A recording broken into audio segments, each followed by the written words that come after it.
It has degraded so much, so dramatically. I just feel like a good day is a day that I don't get leered on, don't get stared at, don't get followed, don't get harassed, don't get groped, and don't get mugged. A good day is when I actually just walk around and nothing bad happens. And even if that happens most days of the week, you're left with the fear every single day that it's going to happen. Do you know how much money I give to this government? You know how much taxes I pay? Like, why am I living in a country where I hate being here? I hate it. Yeah. I hate London. I despise it. I'm not safe. I'm not protected. I'm the one who's constantly out there in the world. Oh, you're a monster, you're a Nazi, you're a racist, you're a xenophobe. I didn't live 41 years of my life working hard, dragging myself up from a working class family to get where I am, to pay this tax.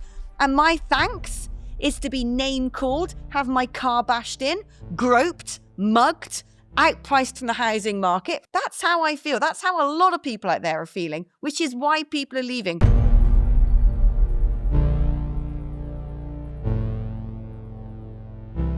When I was 15, I set up a fanzine. I used to go to concerts and interview bands. A fanzine? What bands? So my first interview was Skunk Anansie. Cool. They came to Bedford Skin. Esquires. Yeah, Skin. And they're now supporting Smashing Pumpkins in a few weeks, which is interesting. This is so 90s. Love it. Corn. Like Corn with a K. Corn with a K. Yeah, I which remember. has come full circle because I took my daughter to see them the other week. No. Yes, Pantera.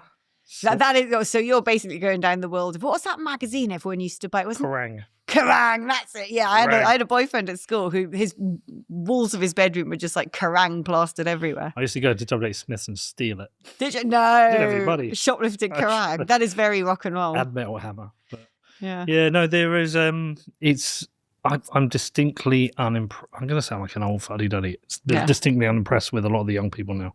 Yeah, no, but that's the thing. They don't have tenacity. They don't have drive. They sort of feel like, is it the way they were brought up? Were they mollycoddled? Were things too easy? Because when I was young, like 14 years old, I got my first paper round straight away. And then I always knew from the age of 14, when I was 16, I was going to be sent up the road to work at the supermarket at Safeway. My mum was like, said to my brother, that's it, you're pushing trolleys as soon as you're 16. As a girl, they didn't have girl trolley pushers. I don't know if they do now in the woke world. But I was obviously on the checkouts and did that for 2 years. Safeway, worked with Fred West's daughter. She was lovely. And bought my first car, my driving lessons. Yeah. And that was, I started work at 14 and haven't stopped since. At university, I had to worked in bars, nightclubs. When I came home from university, by daytime, I was a data inputter for the NHS doing spreadsheets in creditor payments. And then at nighttime, I'd go out and work in a nightclub. What was your worst job? What was my worst job? I'll give you mine while you think that. I used to have to hammer handles on umbrellas in a factory. Really? Yeah, and it was so boring. I used to come up with these little games. How many can I do in an hour? But the way the factory was set up was there was one side where all the Indian ladies would stitch together the panels. Yeah. And there's the other side where they made it. But I was that side because I had to put the handle on as the last job. And I could always hear all the young lads having a great time the other side and I'm there.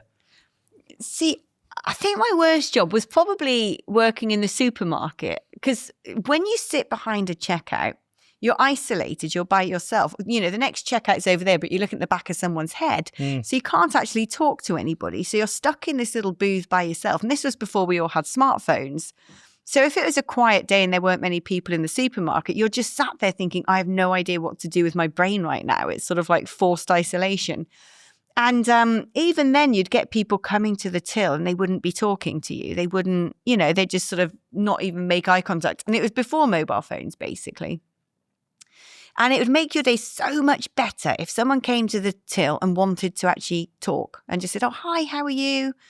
The weather outside is nice. It would just, that tedium and that sense of isolation would just be instantly broken because someone had made eye contact and smiled. And so now I try and make an effort always when I go to a shop to treat people behind checkouts like human beings. You don't just go like, speak on the phone, you tap the card. There's someone sitting there who's a person, right? Yeah, then talk to them. And it makes a big difference. Well, we serve ourselves now, though. I hate that system. It's so ridiculous.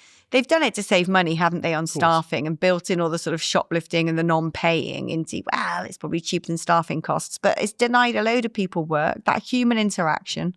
Yeah, the robots are taking over. Yeah, bring back the checkouts. Anyway, good to see you, Alex. Ah, you too. Good to see you. We should celebrate 1 year of Labour. Yay! Yay! 4 more years. 4 more years. Yeah, when I saw Rachel upset the other day, I think she maybe understood how the rest of the nation is feeling at the moment. It's so interesting seeing the way that the media's reacted to Rachel Reeves having a blub on the green benches. Well, compared 2 reactions. Right. There have been 2, I suppose. There's one side who go, ha ha, up your schadenfreude. Imagine how all the farmers' families feel. Imagine how old people feel. Imagine how people who run small businesses feel. But it seems to me the sort of, legacy media response has been, oh, well, she's a woman and she didn't get to nip off to the loo. Isn't she brave for sitting there? And we've all had days like that. And they didn't accord the same sympathy to people like Theresa May or Liz Truss. Oh, no, they're witches. They're monsters. Yeah. But because it's a lefty woman, oh, it's so amazing for a woman doing this job. She's the first female chancellor. I'm like, and we've had 3 female prime ministers. But there is definitely a 2-tier approach to, 2-tier sympathy, yeah. Oh, I hadn't even thought about that. 2-tier everything. I felt sorry for her, and at the same time thought it's time to go. You're not up to this job. It's hard to see somebody looking drawn and looking upset without not feeling sorry for them. Otherwise, you're a sociopathic monster. It's sort of inbuilt into our biological mechanism. And, the bags under her eyes and the sort of hangdog look. She looked like she'd been crying for weeks, not just sort of, tears sort of prickling in her eyes in that moment. And so it's very hard to look at somebody who is clearly emotionally distressed and not have that sense of empathy. And so, yeah, I do as well. But also politically, I don't. Because when we've had the farmers' protests, when we've had people talking about not heating and eating, when we've heard about the impact on small businesses, even on things like hospices with the increase of employers' national insurance, this is the real world. There are countless people, tens of thousands, hundreds of thousands, perhaps millions, whose lives are not just a little bit worse, but catastrophically worse because of the decisions she and Sir Keir Starmer have taken. And it's a tough world, politics, I'm like, cry me a river. When I was a Brexit Party MEP, I'd get spat on, I'd have my hair pulled. No one was worrying about me. Oh, God, yeah. Well, they had that jamboree on College Green where they erected all of their stands to do their outside live broadcasting when the political studios are a 10-minute walk away. They erected all that scaffolding because they liked having Steve Bray with the megaphone and the sort of, adult rag week with all their EU berets sort of shouting and chanting because it made for atmosphere, because all of those protesters were basically echoing what most of the legacy media felt, which was they hated Brexit. And I remember going to do interviews on College Green and having to have a police escort. And even with a police escort to cut through the crowds to go to the interview, there were people grabbing handfuls of my hair and spitting on me. Oh, but no one cared then because it was Brexiteers, when people were being milkshaked from the Brexit Party. It was all funny, wasn't it? Joe Brand was like, next time, make it battery acid. But when it's someone on the left, this is terrible. Oh, that's bullying women in public life. Poor Jess Phillips, poor Diane Abbott. I'm like, oh, what? So only women on the left get the death threats and the rape threats? Because I think you will find it's probably disproportionately more to people on the right.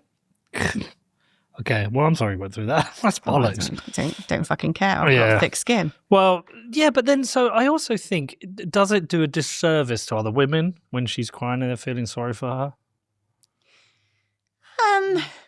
I mean, the thing is that, look, no, I don't think it does because it's sort of baked into society that, unfortunately, there's this sort of sexist concept that women are more hysterical anyway. I mean, it's not sexist, actually, because women are more hysterical. We are more emotional than men, which has both its pitfalls and its advantages. So it's not as if seeing a woman crying at work is sort of, a brand new thing that's never happened before. People have that view anyway. But what does a disservice to women, are women like her who make a big deal of being a woman? Right. That's what I don't like. It's sort of like, I'm the first female chancellor, how proud it is for me. And look, I'm taking down this picture of Nigel Lawson. I'm going to remove Winston Churchill's urinal because I'm a woman and this offends me. have your cake and eat it. If you're going to make a big thing of womanity and being a woman, then people, you've got to take the rough with the smooth. And if people are poking the fun at you for weeping at work, c'est la vie. I think you and I are from a similar generation-ish. I think we've experienced the 80s and 90s, a similar time. I think this is by far the worst government I've known. This is the worst prime minister I think we've known. This is the worst chancellor.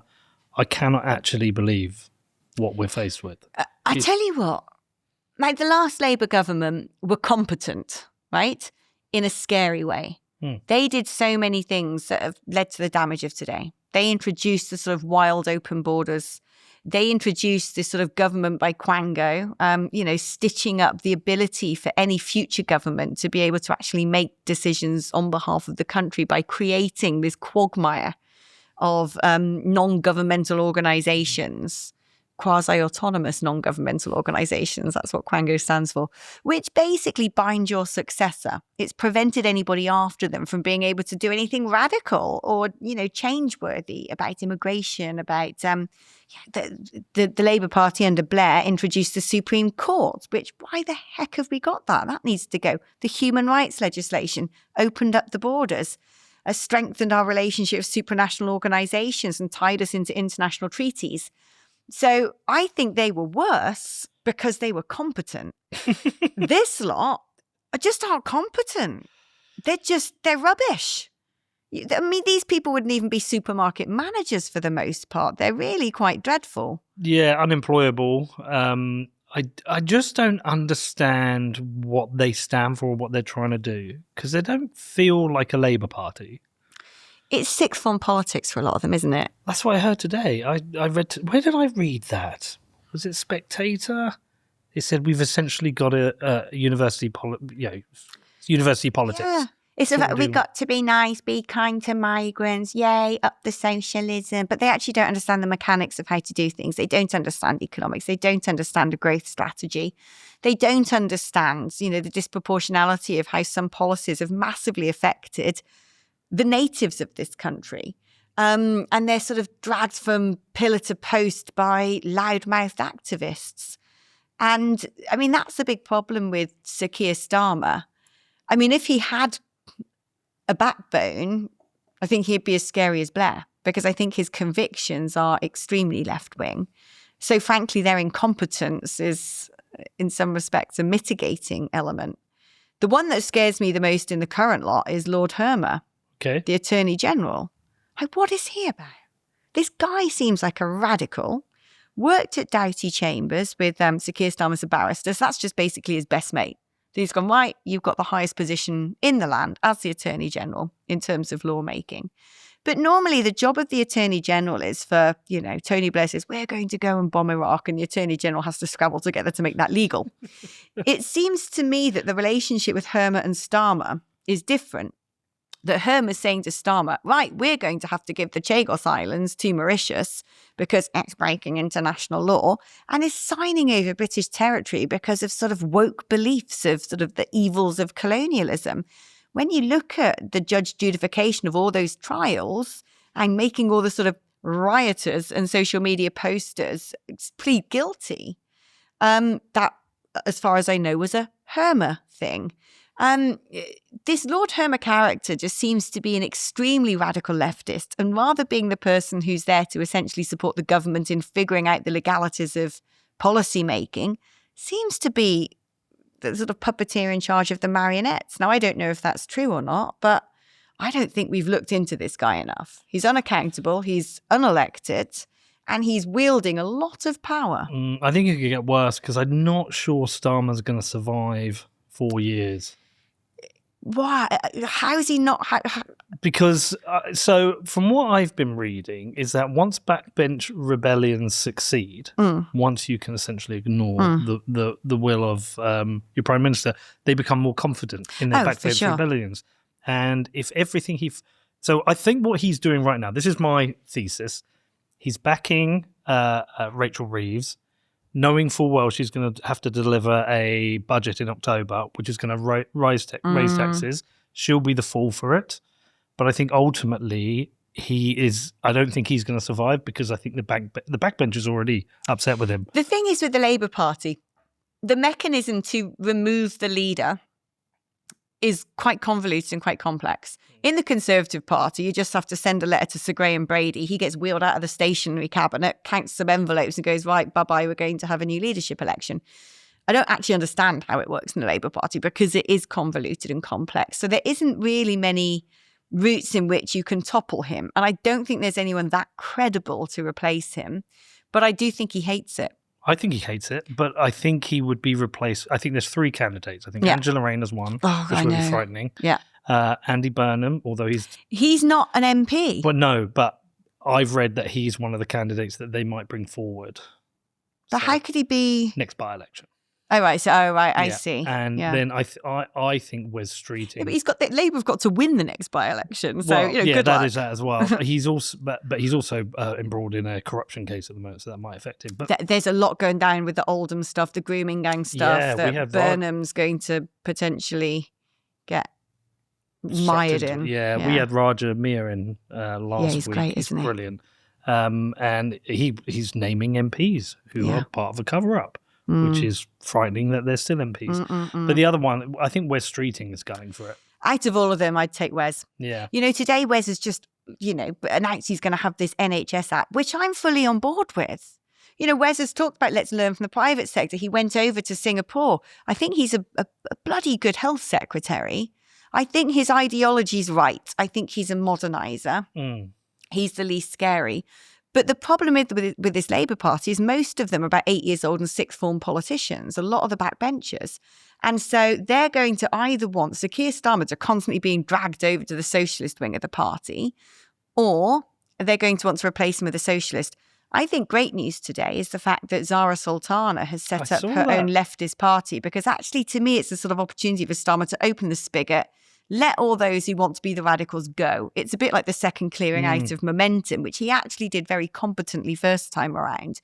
Let all of the sixth form socialist workers party lot go and join that outfit, and then have the people who, will actually back you to run this country not into the ground. Well, so I think about it differently. I want them to put the worst in. I want Keir to go. I want Angela Rayner in, because she is a complete socialist, and I want to do such a bad job that people will not even consider Labour. Because my fear is, I think the Conservatives have turned a corner. It's slow, but I think they're turning a corner. I think come next election, there's a Conservative vote that can be split between 2 parties, which means we still could retain Labour, which would be horrific for this country. But see, I'm worried that what they might do, looking at the polling now, and I've been thinking to myself, the establishment will not want Farage to be Prime Minister. And we've seen this echoed in America, in France, in the Netherlands, in Poland, in Romania, in Italy, you name it. Whenever there's been some sort of populist uprising, politically speaking, the establishment have found techniques and ways in which to prevent it from happening. So I'm like, okay, so what might they use on Nigel? The scandal thing ain't going to work, right? Nigel's never pretended to be, a pope or something like that. But he's not done anything that's going to require anybody going, this is terrible, he's not fit for office. And we've had Boris Johnson. No one bats an eyelid anymore if someone's, been a naughty boy. So I don't think that's going to work. The lawfare thing, well, he could come under fire like Marine Le Pen from OLAF, the anti-fraud office in the EU. They've had 20 years of trying to nail stuff on him anyway when he was a group leader in the European Parliament. Plus that's been used. You've got the shaming tactic, the demonization. He's a racist. He said this. Oh, look at these supporters who have commented on that. Look at this guy. That the public are so over that now. They're done with it. Yep. If anything, it sort of concretizes the support. So I'm there thinking, so what are they going to use on him? And it suddenly occurred to me that in the Labour manifesto, still on the table is the idea of switching to PR. Still on the table is about extending the franchise to 16-year-olds. Yes. I wouldn't be surprised, because they could turn around, they've got a majority, they could turn around and say, we don't need a referendum on this. It was in our manifesto. We got a whopping great majority, therefore we've got a mandate to put this in place. I don't think they've done it yet, because I think they're probably stepping back and looking at how the dust settles and how they're going to create the most success and the most opportunity. Because this isn't unlike something they've done before. They cancelled the local elections by saying, we're going to move the boundaries around in the competencies, gerrymandering, in order to protect their own councils. And a lot of Conservative councils took up the offer of not having elections because there'd be turkeys voting for Christmas. So I do wonder if the Labour Party are going to look at our system and go, if we were to change to PR and give 16-year-olds the vote, then we could form a super coalition. It's the sort of thing they did in France to keep reform out. So I wonder if that's the approach they're going to take. But they won't care about the long-term implications. They're not going to care that actually under PR, these pro-Gaza MPs might snatch up a load of constituencies. They don't care about that because politicians in this day and age, especially the legacy parties, only care about staying in power, whatever the cost to the country.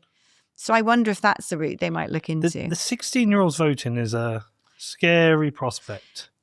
It's scary, but it's interesting because if you look at data from, say, the Netherlands, where they had polling of high school students on which parties they most preferred. Did they vote for that guy with the hair? I forget his name. Geert Wilders, yeah. The kids are alt-right. These younger generations are far more right-wing than people give them credit for. Must be a gender split on that. The humble bee. A keystone species crucial to the survival of Earth's inhabitants. Here's how things would look if bees vanished. And here's how they'd look if humans vanished. But imagine if instead we became a keystone species by doing things the right way, by taking responsibility for our actions and becoming the solution. Iron mines the world's most responsible currency the right way. Because the future depends on it.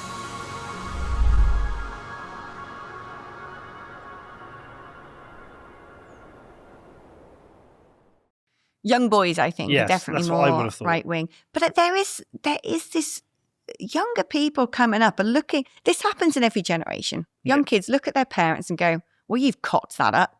We want different. And so I think a lot of young people will look at the era of woke and think about their parents' generation. What the fuck were you doing? And I think that's already taking root. I think there are young people out there going, this generation below us are not particularly permissive. They're quite sort of sober of character. They're not going out drinking. They're not really having sex. Are we looking at your son? Yeah, he's going out drinking. He's like, don't make me blush, Dad. You had a good hangover what was it, Saturday or Sunday? Yeah. You had a big night, didn't you? Nearly a Tuesday. Yeah, but Connor's a bit older, right? There is the high school kids. Some of them are sort of little Puritans in the making. Not sure with my daughter. She's 15. She's pretty based. Yeah. We've had a different upbringing. Yeah. On the way to school every day, it's like, why is there inflation? Because the government prints too much money. Who do we keep out of government? We keep out the communists. So I've hammered it into her. But young people, I think it must be so overwhelming as a teenager now. When I was growing up, you'd go out and have a drink at 16 and go to the nightclubs and have a snog on the dance floor. But there was nothing about that. It felt brave and it felt adventurous and naughty, but there's nothing that was scary. No. 16-year-olds now are being bombarded with the trans stuff. What's your gender? Yep. Mass migration and the threat to young girls, especially from that online pornography. It's a whole world of horror out there for young people that is so hard to navigate. And it doesn't surprise me so many are sort of recoiling from it and going, this scares us, actually. We don't want to enter the adult world because it seems really quite intimidating and danger-ridden. Well, whenever we watch these kind of 90s coming-of-age films, both my kids say, I wish I lived in that era. There's no mobile phones. We're out skateboarding and having fun. It is completely different. But Con, amongst your mates, are you guys talking about voting yet? No. You're not talking about that? I'd say there's actually quite little interest in politics in the youth. I think that's about normal, though. I mean, actually, people who are sort of youngsters and really interested in politics are the fucking weirdos who always end up the prime minister. They're always the oddballs who, are power hungry. Like you're not right. You're not like normal humans. So actually, I think it's very healthy and good to not be particularly politically active. Well, I'll tell you an interesting change for Connor since I saw you last. We were driving in one day, and he was wanting to buy a house. Sorry, do you want to tell it, Con? So we're driving in. He's wanting to buy a house, and he said, "I bought my first house for £100,000. It was an end of terrace 3-bed. Nice, start a house." Back in the day, that was quite a fistful as well. 20, well, my dad lent me some money to get the deposit in. It? Yeah, and buy some furniture. So I think he lent me 10 grand. But I could afford it. I was earning 35 grand. I was doing okay. And we were driving in. He looks on Rightmove every week or so. Yeah. He said, "Dad, do you know a house where on Lovell Road where you used to live is it's 350,000 now?" I was like, "No, it isn't. Shut up." Because it's not in the best part of Bedford. And he was like, "Yeah, no, Dad, that's like, stop talking shit." So I get my phone out, look up Rightmove. He was right. Yeah. These houses are now up 250 odd %. Well, if you're in a position where you could, because I mean, always mortgage repayments have been lower than rental costs, always. So if you're in a position where you could have a deposit, and actually back then there was a lot of 0% deposits as well. The banks were giving people money to buy houses, which led to the huge credit crisis. Then if you were lucky enough to get on the housing ladder back then you've taken that money all the way to the bank and then some. I mean, look, I'm 41 and I'm about to buy my first house at 41. Yeah. Because I didn't ever have enough money for the deposit. Mine was 5 grand. My deposit was 5 grand. So that was doable with my dad lending me 5 grand. I don't want to tell you what my deposit is. Well, I could imagine it's in the tens. Yeah, maybe very even much. Not. But like, so that even this house that he was looking at, one, he doesn't want it because he doesn't want to live there. But yeah, he's going to need 50,000 pound for a deposit. Yeah. And then he needs to be earning really 60, 70,000 to be able to get the mortgage. Yeah. At 21, that's just not happening. It's really hard. It's really hard. Yeah. So we looked up the numbers. So say the inflation there is around 250%. We looked up what nurses? Nurses wage 40%. No, that was the average. Nurses was 20%. Nurses were 20. Average was 40%. Yeah, it's wicked. So it's so I think this is one of the like food 80%. 81%. Yeah, so food's up 80%, houses 250. Okay, it's one house in one area. But yeah, nurses 27%, 40% average. It's wicked what successive governments have done to this nation. It is wicked. Because, I put on X the other day, if someone came to me and said, "Oh, Alex, if you give me 5k, I'll get you into Lanzarote. When you land on the beach, you get a full board hotel. You don't have to work, but if you want extra money on the side, can help you get in the black market. We'll give you some pocket money. You'll get a phone and go and have some fun because it's much better than living in London." I'd be like, hell yeah. I'd be there. Now, if you're someone from Eritrea or Sudan or Somalia and know that if you give that money, you'll come into the UK, you're put in a hotel, you might even be given a house that all these girls on a night out, woo, woo, woo, woo, woo, you get to sort of, go shag Bonnie Blue, whatever. What young man from a crap old country is going to go, "Oh no, do you know what? I'd rather my mud hut with flies in my eyes." Of course they're taking that. And it's wicked that successive governments have allowed people to just break into the country, get preferential treatment, are spending billions of pounds on that, when the average Brit and the children of the average Brit can't get on the housing ladder. And we're decimating everything that 2,000 years of heritage has brought is very quickly being culturally vandalised and destroyed. Our children are going to inherit a Britain that in the space of 10, 20 years has changed more rapidly than in the previous 2,000 years. Well, I mean, do you remember what you said about it all? Your summary? Fairness? I said it doesn't feel right to me that I'm playing by all the rules in this world. I feel like I'm a decent human, working hard. I don't take anything. I probably give more to the government than I ever take. And yet I'm seeing other people reap benefits, which I'm not. Yeah. It's unfair. So true. Because that's what I think. If you actually go around breaking the law, shoplifting, looting, raping, illegally coming into a country, being part of a grooming gang, whatever it may be, nothing happens. These people feel untouchable. They so brazenly now will go with their sledgehammers and smash the window of a jeweler's and make off with Rolexes, knowing that their day in court might be in 2 years' time. Then there'll be some sort of sob story and they'll be let off. It's worse. Let me tell you this. So I haven't fact-checked this, but it came from somebody who works in the Met Police. He told me, because I said to him, look, one street down from my coffee shop, there are people outside dealing and smoking crack. So if I can see them, why are the police not arresting them? He said, what happens is, if they arrest one of these like young lads who are out there selling crack, he said they take them, they do arrest them. They then will, because they know how to grift the system, say they are a victim of modern day slavery. They're only selling drugs because they're being forced to. They get a visit from the Salvation Army. Salvation Army backs them.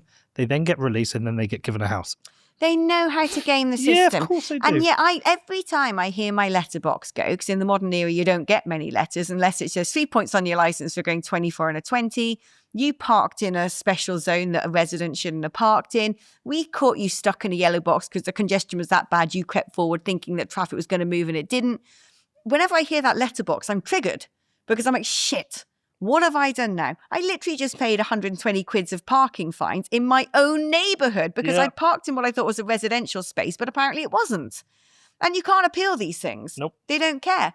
And I feel constantly like I am waiting to lose my driving licence. Because those 20-mile-per-hour zones, it is so hard to, keep your engine compression at a level that you're not going to break that. And knowing you're in it sometimes. Right. Yeah.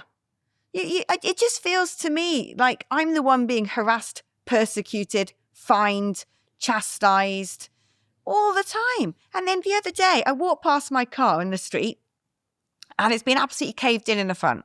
Some bastard has whacked into it. Massive bloody dent and driven off.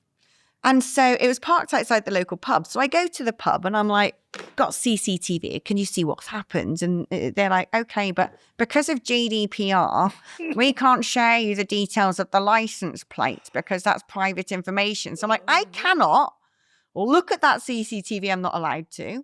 If they look at it and they can see who's done it, they're not allowed to tell me who's done it, because that's sharing confidential information, even though this person's committed a crime.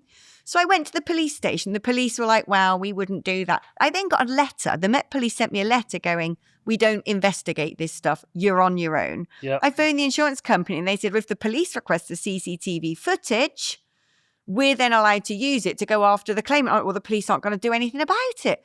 And you're like, this is fucking mad. It's fucking mad. I bought a new car about a year ago. First day I was driving it, I was driving up a road and a guy just comes into the back of me. Not too bad, but scratched up the exhaust and my exhaust went into his light. So I come out and I've got my camera, I'm taking photos, then I find the piece of his light that's missing, that's in my exhaust.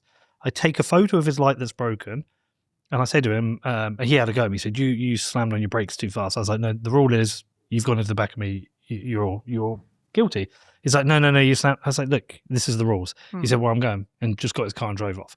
So I reported it. I said, I have his number plate. I have the part of his light. Got the photographic evidence. The shape of the piece of light is the shape of the bit that's missing. And sent it all off, and they said, we don't have enough evidence. That's Are you fucking kidding me? It just, I don't understand how the police have the capacity to go and send 5 people over because someone said something mean in a WhatsApp group. And yet when it's like, oh, sorry, I'm being murdered, it's like, yeah, a bit busy, can't turn out for that. It's the broken windows theory, isn't it? Yeah. When we've seen this whole our illegal immigration, isn't it? I'm like, on my road, I could easily point at about 5, 6, 7 premises, which are clearly run by illegals doing illegal things, which are fronts for money laundering. It is as clear as day. Mm-hmm. I could point at the vape shops, the souvenir shops, the nail bars, the Turkish barbers and go, these are clearly being operated by people who are fucking with this country. They're probably making billions cleaning money as an industry, as an international cartel, cleaning money for people engaged in people trafficking. Yeah, well, how do you make money on a high street? We had the gas guy come into our coffee shop this week. He came in and say, are you using the gas? And we're like, no, we're not. He said, we need to get it taped off. What do they do? I can't remember what it is, but there's a way they cut the pipes off. I was like, why don't you just leave it? And he said, well, what happens is a lot of the restaurants now, because they can't afford to make any money, then if they don't do that, they're circumventing it and getting free gas. So it's so hard for people to make money on a high street now that I think people are finding ways to grift a high street to do it. It's so hard. It's why you have to ask yourself, how are there all these candy stores and vape shops and Turkish barbers when even the big retail chains can't afford to have real estate space? Well, you throw in the business rates, the minimum wage, all the insane employment laws that's coming, it's very hard on a high street to make money. So how are there 6 shops all selling little Paddington bears in, Grenadier Guards outfits and key rings and vapes and tat, and no one even goes into them? How are they able to do it? I wish I knew. I've been trying to get into understanding this because, our local council's got no money like every other council, and I found out a few things that also blew my mind. They said the worst thing for a local council is new house builds. They want to build 1.5 million houses. He said this costs us money because 30% goes to social housing. We have to then pay for that housing. So as soon as if they build, Bedford, say they built 1,000 houses, 300 of those are social housing, they immediately move people in and the council has to pay for those. And who are they moving in as well? Well, at the moment, they said to me in one place they'd bring them all from Luton, and Luton has got serious problems, so we're importing their problems into Bedford. But not just that. Sorry, just add another thing. They told me about this thing called the business rate reset. So a certain amount of the money that comes from the business rates goes to the central government, certain goes to the council. But after usually 10 years, they said, there's a business rate reset where however much you've raised, that's your new bar, and you've got to raise above that. So the councils have constantly got to try and bring new business in. But apparently under Labour, it's going every 3 years now. So councils have got no money because central government's not giving them any, and it's constantly taking. And also at the start of his tenure, one thing that Sir Keir Starmer did was delegate more and more responsibilities to local councils. You're now in charge of social care, you're now in charge of housing migrants, you're now in charge of all these things, which means he'll say we haven't put taxes up, we kept our pledge, but council tax will go up massively. 4.9% where we live, because that's the maximum they can do without a referendum. And I think they're going to probably do that next year and the year after. I was speaking to a councillor from a London borough, and she was in charge of housing. And she said to me, when it comes to social housing in her borough, there's sort of big debate in the council about this. And they've been told they've got to prioritise refugees and migrants, LGBTQ people. And then she argued in chamber that the statistics showed that the biggest wait list for homelessness, the people who desperate, not just people who come into the country like, I'm in a hotel right now, I need a house, but homelessness and people who are really in need. No, it's white men, it's army veterans, it's white working class men. And yet they were deprioritised. It was like, no, we can't give housing to them. What fucked up country does that? Who says to their own, the men, the backbone, the spine of our culture, the people who would fight for us if the Ruskies turned up tomorrow. What sort of fucking mental country says you deserve nothing, but Jamal, who's just hopped on a boat from Mogadishu, gets, whatever he wants? Well, it's depressing, Alex, because for a long period, for the last couple of years, I was like, no, I'm going to get involved. I want to be part of the solution. I'm going to try and help fix this. I'm now slowly coming to the view that it's not possible. It's definitely not possible under a Labour government. And my big fear is that we'll have another election, we'll get promise of change, and they just will not be able to change things. We'll get promises, they won't be able to change, but it's getting to the point where I'm like, what is the point of sticking around now? What are you getting for the high tax? Yeah. London, I love London, but am I going to get my phone ripped out of my hands? Where we live, it's just, Connor, try and explain how bad it's got where we live. It's awful. The other day, there's this spot at the top of the high street, a little green patch. When the sun comes out, all the alcoholics get together, have a little party. And I was driving down the high street the other day, and there was a pram with a child in it amongst them. The mother had a bottle in her right hand. The father was passed out on the floor.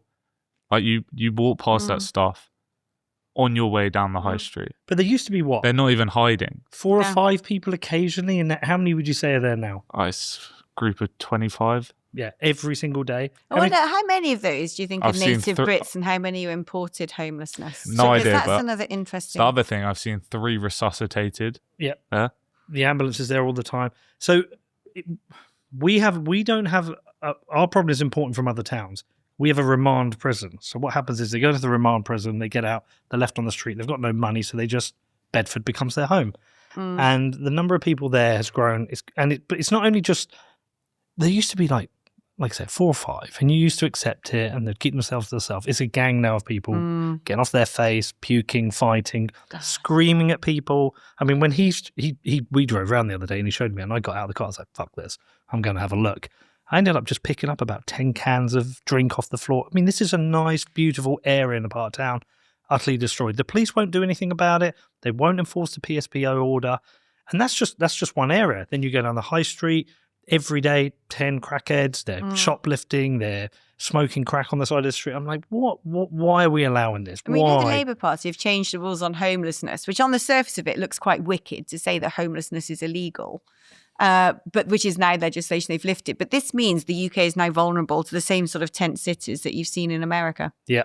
And I've seen a lot of that. I've gonna been to come. most of those places. And it's amazing, the white flight, the amount of people leaving the country. It's not even abnormal now to say, I'm out. 5 years ago, I wouldn't have met anyone to say, I hate Britain so much, I'm actually going to leave.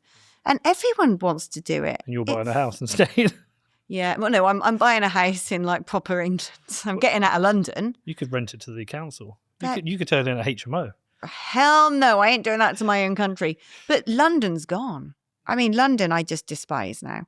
And, you know, talking about the crime, it is, without making it a competition, a battle of the sexes, it's worse for women because Yeah, but I know 75% of the muggings are women because they're targeted. You know, women, a lone woman by herself, a man is more likely to come and snatch your phone because you're less likely to, you know, fight back, basically. So I was in a meeting with the mayor and a guy who runs the budget in Bedford, and our police commissioner is just piss weak, terrible guy.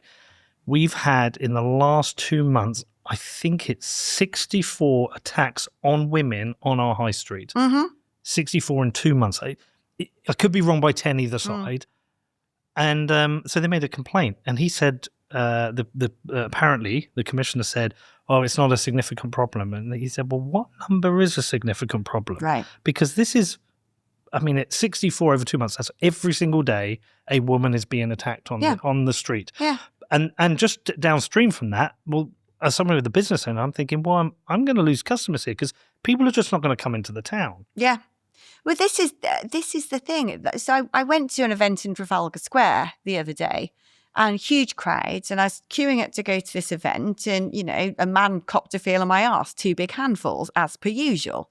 And I was going to meet my brother, and I said, I'm fucking out. I said, I'm not doing this. I'm not going to. He said, oh, the queue's not that long. I said, I can't stand in that queue by myself because I'm going to get groped.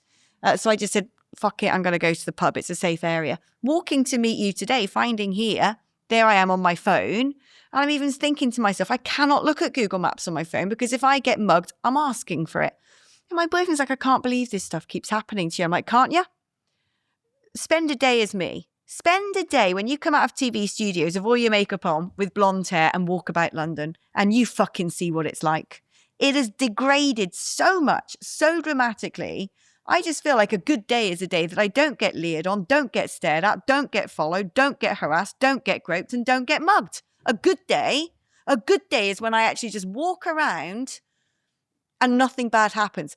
And even if that happens most days of the week, you're left with the fear every single day that it's going to happen. And I'm like, fuck this. Do you know how much money I give to this government? You know how much taxes I pay? Why am I living in a country where I hate being here? I hate it. Yeah. I hate London. I despise it. I'm not safe. I'm not protected. I'm the one who's constantly out there in the world. Oh, you're a monster. You're a Nazi. You're a racist. You're a xenophobe. Be kind. Fuck off. Be kind. Fuck off. I didn't live 41 years of my life working hard, dragging myself up from a working class family to get where I am, to pay this tax.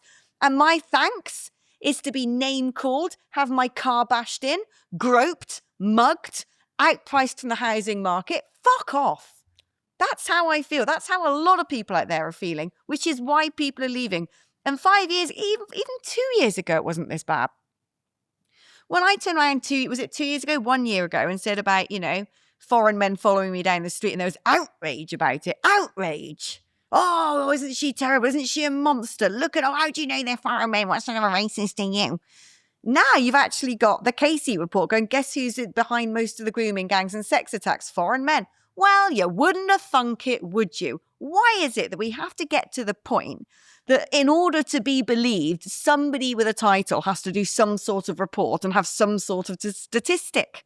Just listen to us. It's obvious. It's obvious what's going on. We all see the criminality. We see the drug dealing. We see the two-tier system. We see that the good law-abiding folk are being fined and taxed and at the same time live in fear. They live in fear that their house is going to be broken into, that their car's going to be stolen, that their kids are going to be attacked.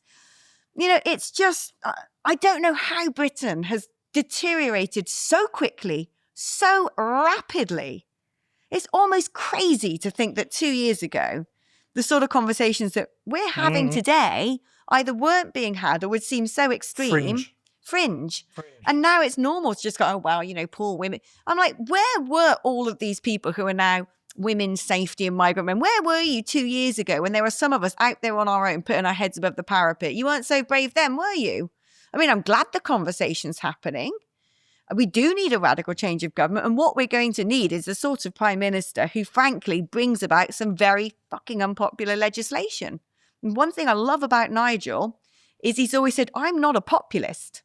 My whole political career, I've pissed people off, been ahead of the Overton window, got the attack, got the abuse, and then it's taken a lot of time for people to suddenly go, guess what? We were so shit to him, but he was right. And actually, that's what we need. We need someone who is not scared of being unpopular, who's not scared of breaking the woke cartel of the things you can and can't do and can and can't say. We need radical overhaul. It's got to happen. I mean, to me, Nigel's not even as radical as he needs to be, but, I think he's got to build cohorts of votes to win elections. But the time is ticking. When you see how much has changed in 2 years, you kind of are looking at, it's almost 11th hour. At what point does stuff become irreversible? So on this podcast, you are definitely hearing me talk about Bitcoin a lot. Well, why? We live in a really strange time with governments driving inflation with their reckless spending and endless money printing. There is a way out of this. There is a way to protect your money, and that is by stacking Bitcoin. I've made loads of shows about Bitcoin. You can go and research this. You can go and read the books. But the truth is, it is the hardest money ever created. If you are interested in protecting your financial future, it's time for you to get on the Bitcoin train. I've been stacking Bitcoin personally and through my businesses since 2017. It's protected me, it's secured my family's future, and it also strengthens all of my businesses. So if you want to start stacking Bitcoin, where do you do it? Well, for me, it's with Gemini. They're a fully licensed, full reserve exchange and custodian, so they give you a secure way for you to buy and own your Bitcoin. There's no risks and no funny business. So if you're serious about stacking Bitcoin the right way, head over to Gemini.com, which is GEMINI.com. Yeah, look, I mean, I've got a 15-year-old daughter. I know the world we're putting her into here. And I know the world we're putting her into, not just because of what you said. I mean, I would fear for her coming out to London on her own with her friends. But also, we've got this kind of Andrew Tate world of young lads who are feeling disenfranchised, who are not being taught the correct morals about how to treat women as well, which is another problem. So that's another problem. But the thing I wanted to ask you actually with that is, I know people are leaving for economic reasons. Are women leaving for safety reasons now? There are definitely people leaving for social reasons. Without a doubt, there'll be people leaving who have just fed up with, feeling like the country has gone to the dogs, which I'd call more social than economic reasons. Right. So that's in that mix. It's in the mix, yeah. Yeah, I mean, look, our country is a laughing stock. I referenced in the previous show that Charlie Kirk, he was over here recently. Yeah. Did you see the tweet he put out when he said he went back? Yeah. He said, Americans, when you get home, kiss the earth and be glad you're not British. We are the laughing stock of the Western world at the moment. I think we're bad, but I don't think we're as bad as other European countries, actually. Well, I think there are other European countries which are even worse than here when it comes to Islamism, when it comes to taxation. France, Belgium. I mean, look at Malmo in Sweden. That place is like... They've got bombs. Gaza. It's crazy. It's crazy. So, America has... At one point, I used to look over the Atlantic and look at what's going on in America and thinking that was the problem. And a lot of the time it has been. The mad wokery. And Charlie Kirk can say kiss the ground and be glad you're in America, but he wouldn't be saying that if Kamala Harris was the president. No, of course not. So they've had their lucky break in Donald Trump, and so they've got this sense of everything's okay now, but it only takes one other election and it not being a Republican. You think this is fixable? This is what I worry about. Well, look, everything is fixable. Everything, right? But the stuff that it's going to take to fix it is stuff that no government has contemplated doing ever before, or not since the sort of medieval period or the Crusades or something like that. Everything's fixable. But has anyone got the gumption to do it? And how is it done? Because, when we talk about things like, okay, there's a lot of people who are living in balkanized neighborhoods who don't speak English, who don't share our values, who hate the West. but they might be second, third generation British. Are you talking about the woke or the foreigners there? Because they They're both as bad as they each both other. hate the West. No, but let's say foreigners. Let's say Okay. the Islamists. But a lot of Islamists, frankly, aren't people who've come over on the boats. They're people whose grandparents came over. So what do you do then? Because these are British subjects. Yeah, and I get uncomfortable with some of the ideas Massively. of mass deportations. Yeah. And We can't suddenly become Idi Amin and No. say, because you're of this nationality or ethnic origin, you're being binned out. That's fucking despicable. We can't. I wonder how much of this can be solved just with better policing, better judicial system, building prison cells, and actually punishing crime. That is a huge part of it, actually punishing crime. But I actually think that some of the greatest slippage is this whole the multicultural agenda, where you have to pander to people from different communities and make them feel welcome. Well, you don't make people feel unwelcome. You don't persecute them, but you don't have to pander to them. As a nation, we should turn around and say, no more burqa. We don't believe that women should cover their faces or else be shamed. That is not British, not what we're going to do. Banned. Then you turn around and go, no hijabs in high school, not until a girl's 16 years old and can make up her mind herself. We want little girls in the classroom to all be equals, play in the sandpit together. Same with faith schools. Now, there's certain faith schools, like Jewish faith schools, that I'd actually want to maintain because blimmin' heck, that those kids have a fucking hard time in modern society. So you don't want to throw out the baby with the bathwater. But I don't understand how it's anything good for integration to have little kids going to a school which is, just their own little cohort, taught completely different values to Western values and not playing together. That should go. Meat that is come from animals that haven't been stunned pre-slaughter. Why we're we're a nation of animal lovers. Why do we have to go? Well, no, fine. You just slit that throat and let them bleed to death. Absolutely not. If we turn around and said, no translators for you, I'm sorry, no hijabs in schools, no burqas on the streets, no animal slaughter unless it's done by our welfare standards, no more faith schools. Yes, all these communities might kick off, but it's like, you want those things? You know where to go to get them because we're a Christian country, we're a British country, these are our values, these are our mores. So you get on board with that or feel free to go. What's happening is it's the Brits who are going. Yep. It's the Brits who are going. So Yeah. I actually think if we stood up and defended our heritage, defended what we believe in and said, this is the majority culture and it's our way or the highway, what you might find is people then have to either integrate or they would be the ones suddenly going, I might see if I want to go rejoin my family in Bangladesh. And I'll be like, don't slam the door on your way out. Bye-bye. Have a nice time. I don't want to make people feel persecuted. I don't want to make people feel like they're being forced out of the country. But saying we're Christian, we're progressive, we're Western isn't doing that. Well, That's just standing up for what we are and which has been so successful for 2 millennia. But that's what happens in other countries. Right. I remember when we were traveling through Dubai with my ex-wife. We were coming back from our holiday in Mauritius, and she was wearing a little pair of shorts coming back from the sunshine. Someone came to her and said, you need to cover up here, and she did. Yeah. She respected the local culture. It was like the flip reverse of what we have here. But I don't... I mean, we had, like I said, we had Raja Mir in here the other day. He's Muslim. And he was very critical of the imams. He was very critical of how people have integrated. He said it shouldn't be this way. We should integrate here. I think that there's nothing wrong with saying that given security risks that have happened and some of the pretty diabolical teachings that are taking place in masjids and mosques, all of your operations must be conducted in English and must be surveilled. I think that would be a challenging one to get through. Why should it be? I And would if just they're think not it will comfortable be. with it, jog on. Yeah. This is what I'm saying. I wouldn't choose to go and live in Mogadishu, right? Because that ain't my culture.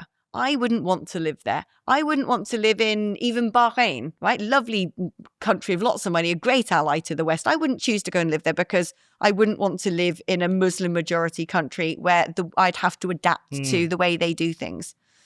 But when it comes to the Islamists, they're more than happy to come and live here because they're not being forced to adapt to the way we do things. We're being forced to adapt to their way.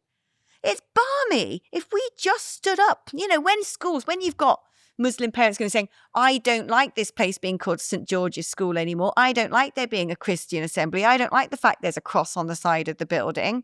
I don't like my little boy having to sit next to a girl in lessons. The schools buckle. No, they should turn around and go, don't ya? Find a different school then.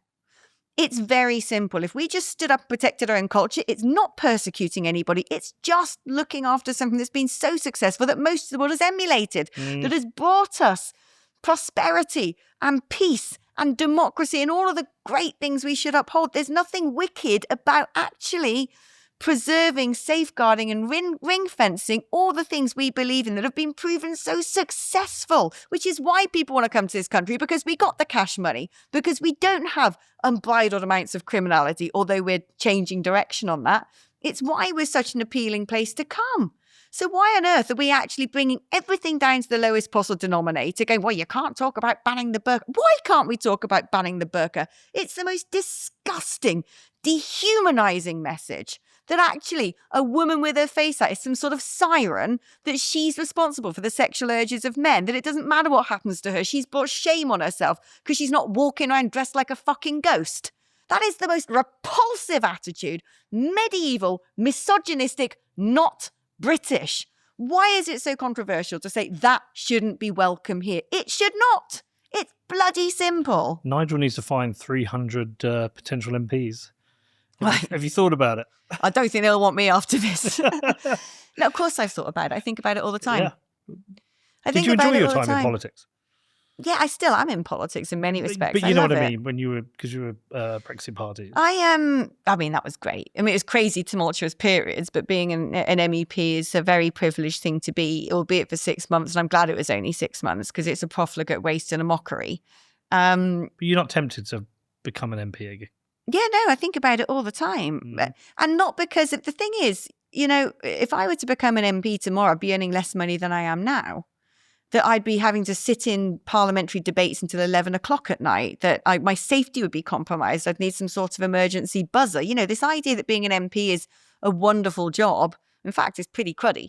But I don't know, from a very young age, I just wanted to do something, and I got into politics and I got into journalism because of that wanting to fight, really. I'm a little pugilist. I want to fight, and I still want to fight. You can do it without a lot of the baggage that a lot of MPs carry with them.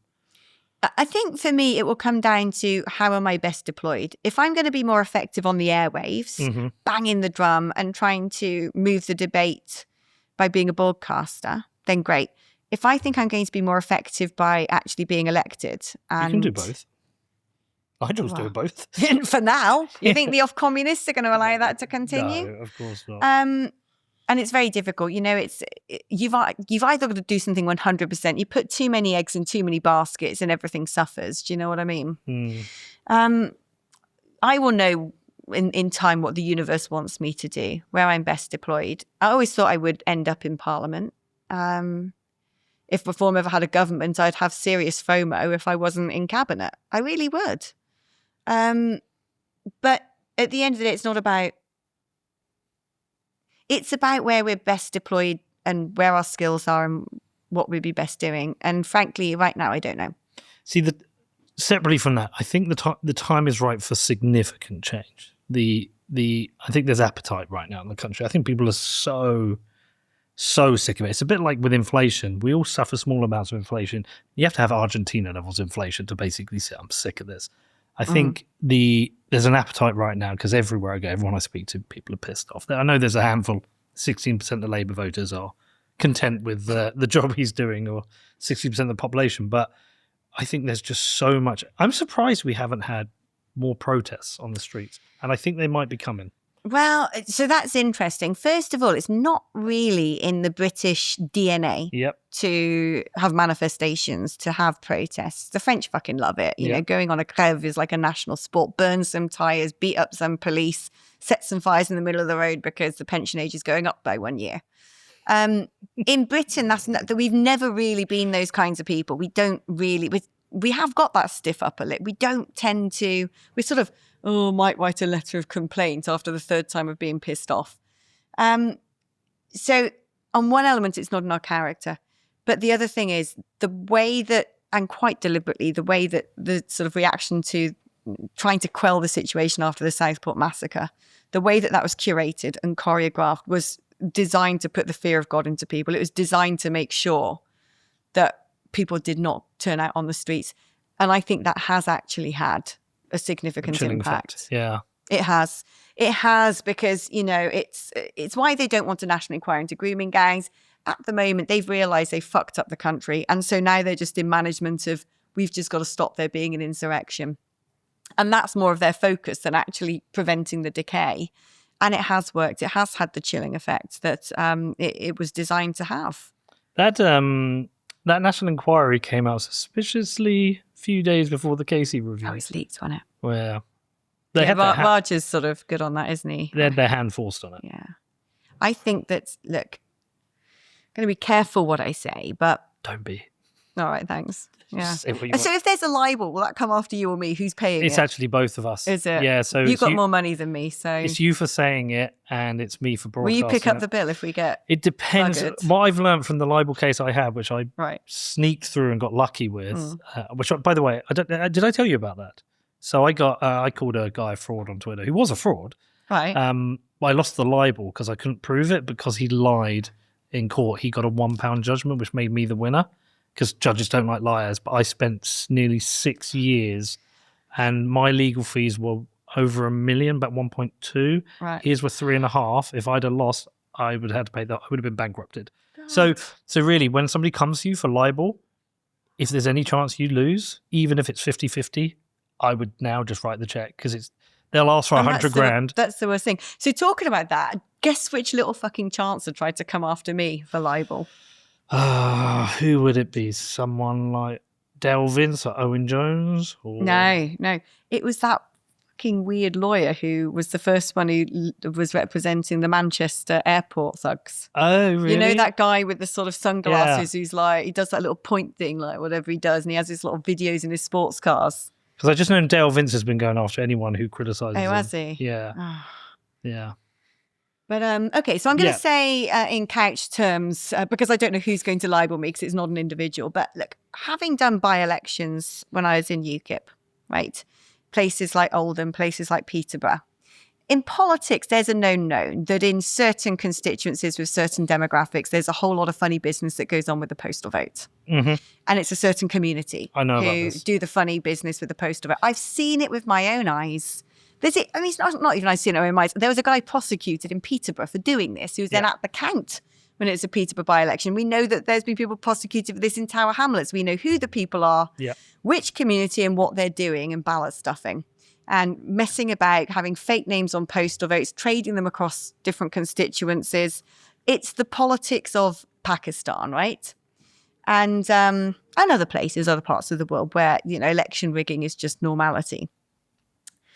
This happens in up and down the country in various constituencies with a large Muslim vote. The thing is, in times past, the people who benefited from this were the Labour Party because the community would say, "Don't you worry, you look after us, and we'll make sure that everybody from our community votes for you." And the Labour Party have created a monster because they have allowed this to go on, knowing that they're the major beneficiaries. And I have a feeling there could be a Venn diagram between dodgy practices when it comes to the postal vote and those same characters being connected to some of the gangs. This is exactly what Raja said on our show.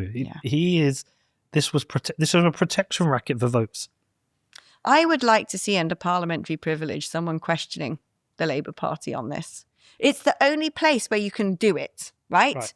The Labour Party is probably going to come and be like, you said, I'm not saying that any particular MP or the Labour Party are cognizant of what's gone on. I'm saying it is my suspicion, having seen empirical evidence such as people who've been prosecuted in Peterborough, people who've been prosecuted in Tower Hamlets, that there is enough out there that you can say, okay, it has happened in the past.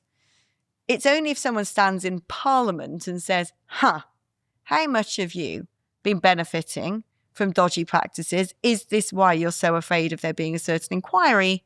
Because what else is going to come out of that Pandora's box? And I'd love to see parliamentary privilege used to really put the Prime Minister or Yvette Cooper or whoever on the spot about this. Rupert might do it. He might actually, yeah. He's because he's doing his own inquiry as well anyway. Actually, he would be a good person to take up the mantle. He wouldn't. And these things have to be properly researched. There's no point going out there, all guns blazing, and making accusations if you can't back them up. And like I'm saying, there have been prosecutions for this with postal vote fraud. There have been. And I think it's a perfectly justifiable question to ask. And all I want is that question to be asked. I'm really intrigued who they're going to appoint on the National Inquiry. Whether it's... So Raja brought this up. He said they should appoint an international judge, not a domestic judge, because, I mean, we're captured anyway, but he said he really wants it to be an international judge. I quite like the idea of there being sort of, American police or something coming, of Australian no connection. prosecutors. Just, completely, who have no, fear or favour of anything in this country, who will represent sort of unmarred justice. I think there's some people out there who are very nervous about this inquiry. What does that fucking say about this country, though? If you and I sitting there going, wouldn't it be great to have people from another country make sure we're doing things legally? What are we going to have next? Election observers like we're El Salvador? Well, I think we needed election observers. I think we do need election observers at this point. I think we need a lot. This is one of the things I'm struggling with, that. And I'm like, why am I sticking this out? Why stick this out? I want to passionately I don't want to be one of the people who flees. I want to stay in. But why? Like, do I honestly think in 4 years' time I'm going to be paying less taxes and have better service? Do I even think that the clock's going to be magically rewound and we've gone back to being Great Britain again? Do I even think in 10 years? This feels like a 30-year project. I genuinely find myself thinking, because I'm just about to buy my first house, I find myself thinking I need to save a load of money to get a bolt hole somewhere else should I need it. Yeah. And I'm not being silly. I genuinely am thinking if it all gets grim over here, a lot of people reference Professor David Betts, the modern day war historian, who has actually already spoken theoretically about the risk of there being some sort of civil war in the UK. I've heard this. Right. And that sense is becoming palpable. There's something very doom-laden coming over the hills. And I think a lot of people are thinking, okay, if it got gnarly, where am I going? Second passport. My friend Katie's got a business called Plan B Passports. You can buy passports in other countries. Can you? Yeah, I mean, some are expensive. If you want somewhere like St. Kitts, it's like 175 grand. You can buy one in Mauritius. We probably have to pay more ourselves being British there, but you can buy passports to other places. And go live on the Chagos Islands. Yeah. No, it's interesting. My biological father was born on Malta. And so I think he's got a Maltese passport, and that's supposed to be a good one. So isn't that sick that we're sitting here going, as British citizens, what other passports can we get in case we need them? Yeah, but what does it also... I never thought I'd think like that. But what does it also show? There is an international market for rich people to be able to move and live where they want.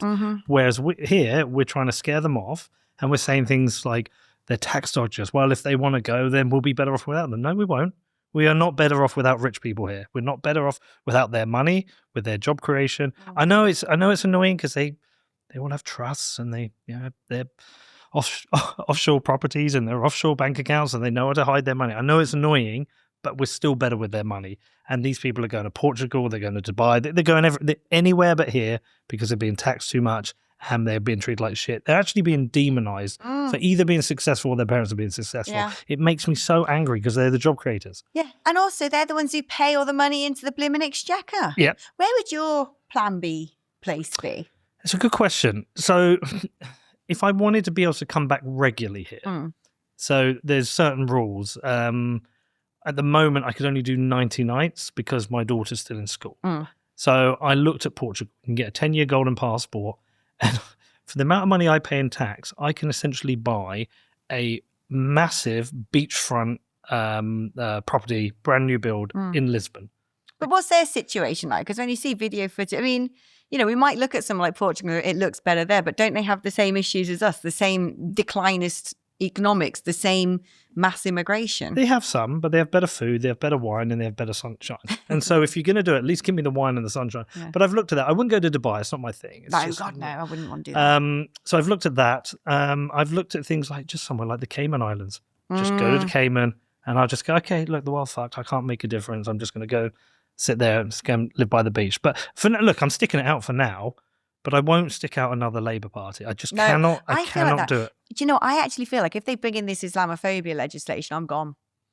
Yeah. That is so fucking scary to me. Well, that do you- to me would be a last straw. I'm like, Jesus Christ. The thing I find most scary about that legislation is that it's single religion legislation. Yeah. Yeah, because we brought it up. Was it with Raja we brought that up? And Mike kind of brought it up. And I was like, this is only about Islam. He's like, yeah, it's I was like, okay, look, I disagree with it, but if it was all religions, okay, I understand. But when you think about the sort of evils of Islamism, who are the people who are most in danger? Again, it's a bit like the muggings. It's women. It's the women who will be forced to cover themselves up. It's when the terrorists are now going to attack people, it's little girls. It's the Taylor Swift dance class. Yep. It's the Ariana Grande concert. You know, rape gangs, women, suppression, women. You know, Islamism is so bad for women. You can see that anywhere in Afghanistan, Syria. You know, obviously it is fucking terrible for women. If it comes in that religion is ring fenced and protected and exonerated from criticism, that is a direction of travel that me as a woman, I cannot abide by that. I cannot do that. I don't understand how we've gone so far from the protection of women in this country as well. Like I accept, being a father, I have to worry about. I mean, he's 6'3". He protects me really, but I'm protective over my daughter, right? And I also think, as a society, I don't think it's misogynistic to say we should protect our women. I think it's important that we protect our women. That's what civilized society does. And in all spaces, not just even what happened with the trans stuff, we weren't protecting our women. But suddenly we've gone so far away from protecting women again. I don't understand it. I don't have to live with it. You do. You have to live with it, but I don't. But I don't understand why. Is this feminism gone mad that we... I don't know. Where are the women who are supposed to be supporting women? In fact, feminism's been retaken by the right, and I'm pleased it has, because the left fucked it. It's basically you and J.K. Rowling. Yeah, exactly. But we went so far, and I thought like Sarah Everard was a watershed moment where we could have all stood back and go, hold on a second. Yeah. We need to protect the women in society. I'm waiting for the day that we actually start talking about pornography, because it's not me being sort of Mary Whitehouse. If you want to go buy a filthy DVD with a woman in a nurse's uniform fisting someone, then fucking be my guest, whatever. As long as she's an actress, he's an actor, and they've both been paid and they don't mind doing it, you have the shame of going to the shop, paying with your debit card, everyone looking at you going, all right, is that your fetish, is it? Break that taboo and go home and, jerk off as long as you like. Free world, okay? What is crazy to me is that content can be made by anybody, posted by anybody, seen by anybody. There's no regulation on the provenance of it. Are the people actually consensual in this? Are these people trafficked? Are they being coerced? Who's watching it? What is this content? Why is stuff like choking, throttling, fish hooking a mouth, pulling hair, spitting, slapping, tying up, rape fantasies? Why is this now being normalized? It is so dangerous for women. The fact we've had to have legislation, the rough sex defense, right? The fact we've got to get legislation now so a man who's murdered a woman sexually can say, oh, well, I thought she liked it. F off. Go to prison forever. Rot in jail, you absolute asshole. In fact, we've got legislation for that and legislation for revenge porn. And we haven't gone to the source of the problem. The UGC, user-generated content porn websites, is the equivalent of anybody just making alcohol and selling it on the street corner. Any old moonshine that will probably, 2 bottles of that and you're convulsing in the gutter. Oh, we can't have that. Health and safety. Porn is a public health crisis. And no one's going after it. And it can easily be gone after because, to reference Dubai, can you log on to a porn website there? No. It's very easy. If a government wanted to block this shit, okay, VPNs and black markets and all the rest. But if the government decided they were going to grow a pair and go, Hasn't legislation just come in for that, though? Oh, the whole idea of you've now got to be able to prove you're under 18. Okay, fine. That's a step that kiddies can't watch it. But it's still not guaranteeing the provenance because, vast majority of content. When you look, there's a brilliant campaigner called Layla Mickleway. If ever she's the one in town, who did this study into one of the websites, Pornhub, and she's found out. She's amazing. Amazing. She found out there was traffic, there was pedo porn on there. The majority is. Of course the majority is, because the average woman doesn't want to be videoed in a chokehold while 5 men jizz on her face. Guess what? We don't actually like that. It's dehumanizing, it's disgusting, it's degrading, and it's dangerous. So is it a surprise that when you're seeing people in a sort of waterproof room with 25 men urinating on their skull, that they're probably either coerced or trafficked or their life's in a mess. Because most average people don't want that. And yet it's being made out like this is normal, that this is great, that this is empowering. Things have slipped so far, so dangerously for women.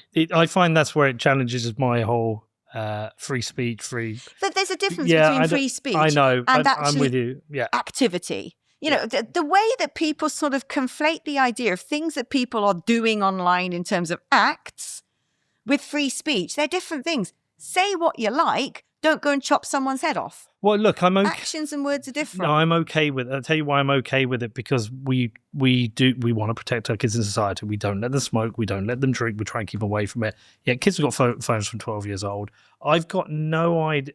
I would imagine the first sexual experience for girls now is very different from what it was 20 years ago, because the boys' education hasn't come from that DVD they found above their dad's thing. Not that saying I found one from my dad. Dad, if you listen, I didn't.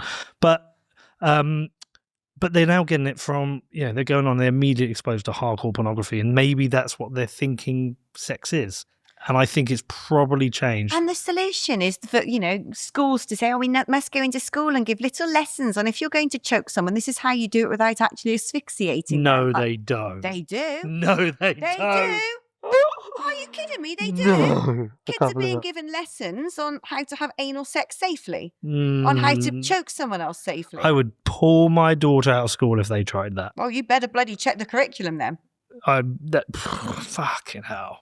You better bloody check, because mark my words, this is going on. The solution is how to safeguard the children, because this is now normal. It's not normal.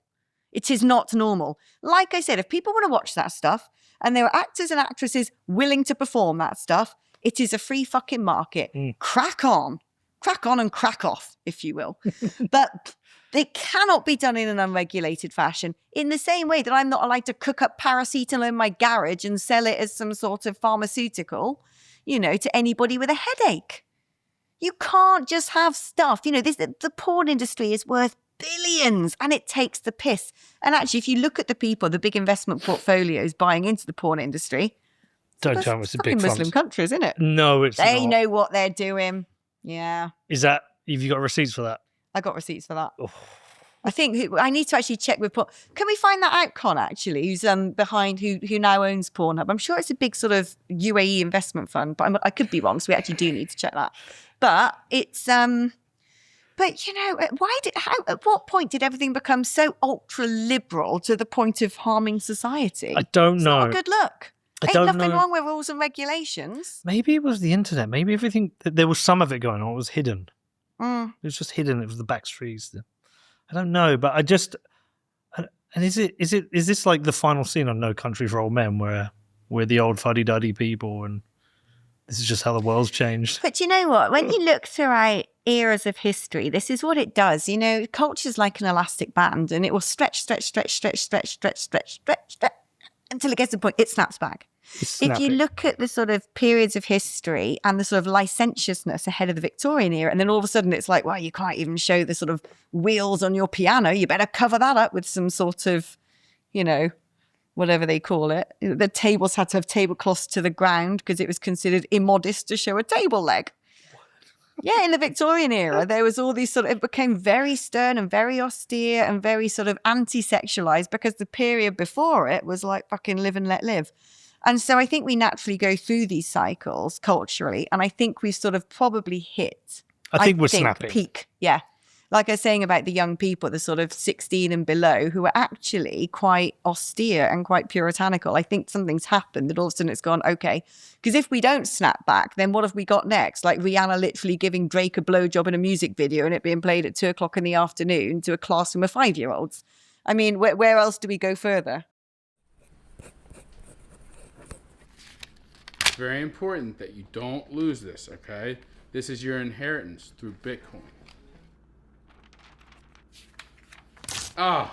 Let Bitcoin rip. Don't rip up your Bitcoin. Set up inheritance with Casa.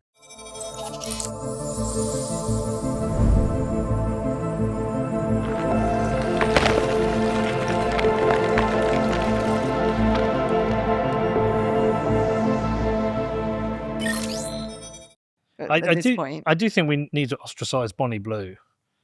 that find woman her- needs to be prosecuted, as far as I'm concerned. Well, she I don't knows know what what for, but I can't stick her.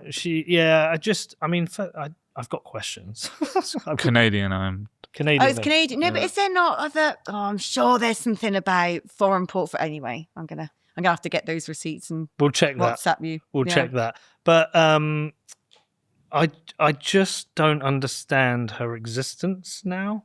Like, what is why we're not? I mean, I am, and I know you definitely will be. Treating her with absolute disgust of what she's doing, hanging around schools trying to get 18-year-olds. I'm horrified by showing off that I'll sleep with somebody on their 18th birthday. If it was a man saying I'm going to sleep with 2,000 different women, he'd get arrested. he'd be arrested. Yeah, he would be arrested. Yeah. Yeah, even on that 18 line. And the thing is, she poisons the well for all other women. Of course. Because when that becomes normalised, that makes it such a dangerous environment for, other girls to live in. I actually like the fact that OnlyFans chucked her off the platform. Yeah, good. I was like, and I'm not a fan of OnlyFans. Not a fan of OnlyFans. What, you're saying you don't sort of have multiple accounts and sort of get paid to put whipped cream on your toes? No, I have a girlfriend and I'm old school. I have a girlfriend. But I actually thought that was quite cool of them, despite the fact that they are a platform for what they do, getting rid of her. But it's, there's lads my son's age and they're queuing up and it's so fucking creepy. Everything's got weird. Everything's going to shit. Yeah. Yeah. If you're going to talk, you have to come on the mic now. You now have to come on the mic. Come on. Come in. Come on. You have to come in. There's no being in the background. Right, let's explain. So Ellie's my protege. Come in. They're going to want to see you. This is Ellie. She's my protege. She's at high school and she's shadowing me on work experience this week, and I'm making a little monster. So come into the mic. Come on. Can we hear you? What I was going to say is the most recent thing that she said she was going to do is put herself in a kind of glass cage. Yes, that's why she got banned. Just let anyone do whatever they want. Did you hear about this? Whatever they want. Have you got And she was just going to stand there in the cage. grab a chair? Can you grab that chair? Because I just want to ask you a couple of questions, if you don't mind, Ellie. Yeah, that's what. Coolest work experience ever, right? I know, brilliant. So but it's kind of depressing because it means that my daughter is exposed to just the story as well. The fact that you're exposed to the existence of the story is kind of depressing. But yeah, she was going to go in a glass cage and anyone could do whatever they want to her and she would be tied up and she'd just have to accept it. And that's why she got kicked off the platform. Yeah, she was just getting more and more gross. But sorry, Ellie, just to come in, make sure you talk on the mic. Yeah. I know, so I don't know amongst young lads, but I reckon some of them laugh about Bonnie Blue and watch it and think it's quite funny. What's the general kind of view amongst young girls about this woman? They all hate her. They all hate her. I think a lot of people do hate her, but then you get a certain category of people my age that kind of go, well, fair play to her. She's making loads of money. And she said herself, she left her 9-to-5 job because she can just do this instead and make a fortune out of it. So it's kind of two sides. So I think it's disgusting and it kind of shames all women completely. But then there's the other side that just say, well, she's making loads of money out of it. Are there young lads as well who are just disgusted in her? Well, they say they are, but who knows what they're watching? Yeah, because that's the thing. It's not even the fact that she exists. It's the fact that she's on the platform. She'll be on TikTok. We know young girls are watching TikTok and they're going to see this. And Jonathan Haidt did the study. I don't know if you've seen his work. He wrote The Righteous Mind. About the psychologist who's done a load of stuff about kids' screen time, smartphones, internet. They're not playing together. They're not developing. So his study was, and it affects young girls a lot more, that there was a rise in anxiety, depression, and the results of that for young girls. And the massive rise started at the advent of social media. Uh-huh. And so, yeah, I don't want to censor Bonnie Blue. I'm just sad that we as a country and as a group of people have completely shamed her out of existence. That her content does go viral because it means it's going to sit in front of 16, 17, 18-year-olds and think there will be some young girl your age will go, that's an option. I think there's that, but then there's also just the kind of influencer thing and just young women who have kind of gone famous just because they're pretty and that's it. That's always happened. But but then that's a whole career out of it. But because it's on social media now, you had the magazines or whatever before, whereas because it's on social media, anyone can kind of do that now. So a lot of my friends will just say, they've got it so easy. I'll just be an influencer, like, and they're their role models. Well, they don't actually understand how hard it is to be an influencer. Yeah, and I make think money. once upon a time, though, people had to have at least a talent. They had to be able to sing or act or Yeah. dance. And also, you know, you're either born attractive or not. Whereas what's so scary now is anyone can go and spend money on cosmetic surgery, get the lips done, the eyebrows drawn on with a Sharpie, the breast done, the bottom done, use a filter on their face, know how to pose a certain way, and essentially just sort of, sell themselves as a commodity instead of actually having to develop a character, a personality, a skill set. We need to destroy these. That's my hope with AI. I think AI is going to actually destroy these. I think it's going to make everything so unusable. We just won't use phones on it anymore. That's what I hope. I think there'll be a movement of people who suddenly want to sort of chuck their phones into the sea and, I think go we should back do to- it. Yeah, I'd love it. Thank you, Ellie. Appreciate your time there. Coolest work experience. Yeah, very cool. Yeah, I wish right? I'd have worked with Alex. Well, actually, my work experience was at Roadrunner Records. Was it? Yeah, so after the fanzine, I wrote to them and did that. So that was pretty cool as well. Anything else you want to talk about? It's Friday afternoon. Do you want to get off, go and have a drink?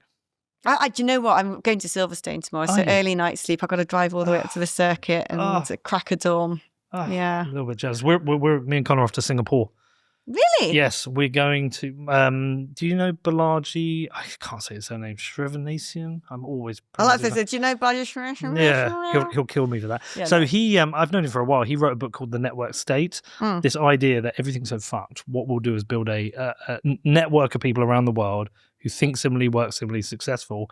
Once that network gets big enough, we will find a country who will sell us land and allow us to have autonomy. And so they've got a space in Singapore, so we're going out to go and have a look at that. This actually is not a new thing. I remember, I think it was William Wordsworth who wanted to create a sort of post-Socratic camp, or I don't know, this idea of getting back to nature and all the hippies living together and going off grid. It cycles around every generation. Which is why, I was asking you where your plan B is, country, because I've got a dream of the Brits taking over Lanzarote. There's enough of us there. And we'll make it a little sort of outpost of right-wingery, of sensible-minded Brits. I mean, I love Italy. I do. I think they've kept a lot of their culture. But I just think I want to be on a small island, probably away from something that's not worth bombing. That's it, Lanzarote. You can come join my right-wing enclave there when we take over the island. Where are you thinking? Yeah, Lanzarote. Oh, you actually think? I love Lanzarote. I spent COVID there by sheer accident. I was supposed to be going for a week, and I ended up living there for 4 months. So I know it like the back of my hand, and it's so you were one of the beautiful. few who had a result during COVID. I had the best COVID. I gamed that system. I was right at the Not time. financially, by the way. I wasn't getting like the furlough or the handouts. So at the time, I looked just as it was about to lock down. I was looking at Bali because you could rent the most incredible place, and obviously I didn't. I stayed and got locked down, and whatever. We'll talk about that. Yeah, you won't make that mistake again. No, I won't make when that it mistake comes again. round again, as it will. But it's definitely on the cards. Definitely think about it. Well, anyway, Alex, God knows when this goes out. Send this one to my dad. Dad, watch this. But don't watch the bit I said about your porn collection. Yeah, don't watch any of it. my No, dad- watch my a dad- lot of it. My dad doesn't have any porn. Anyway, listen, thank you. Oh my God, you're amazing. Thank you. Nice to meet you, Ellie. And thanks everyone. Have a great weekend. We'll see you all soon.